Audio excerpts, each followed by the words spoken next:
ચલો તમને આજે કંઈક બતાવું. જો આપણો આ જે ફુવારો છે એનું પાણી જો કેટલું તરફકે છે. આપણે અત્યારે જ આવ્યા છે, આ ફુવારાએ કશું કંઈ કર્યું નથી. જુઓ કેટલું બધું પાણી તરફકે છે. તો મિત્રો આ શાના કારણે થતું હોય છે? તો આપણે જ્યારે ખેતરમાંથી ફુવારા સિઝન પૂરી થાય એટલે આપણે ફુવારા કાઢતા હોઈએ છીએ. જ્યારે આપણે ફુવારા કાઢીએ ત્યારે ફુવારા મૂકીએ એટલે આ જે સ્પ્રિંગ અંદરની જે હોય છે એ જામ થઈ જાય. જામ થવાના લીધે આ ફુવારો જે શોર્ટ થાય એના કારણે જે પાણી ત્યાંથી લીકેજ થતું હોય છે.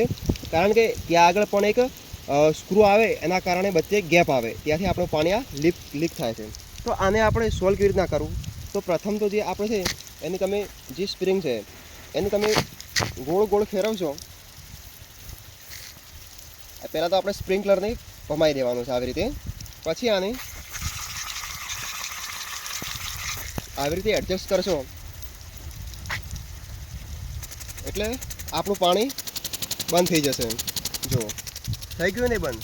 તો આ વિડીયોને શેર કરો અને આવી જ માહિતી બીજા ખેડૂતોને મોકલતા રહો ને આ ફોલો કરવાનું ચૂકશો નહીં, કારણ કે અમે આવા ને આવા વિડીયો બનાવતા રહીશું જે ખેતીવાડી અંગેના જ હોય. તો ધન્યવાદ જોવા માટે. જુઓ આ પણ સેમ પ્રોબ્લેમ જ છે, આને પણ આપણે એ જ રીતે સર્વિસ કરી દઈશું.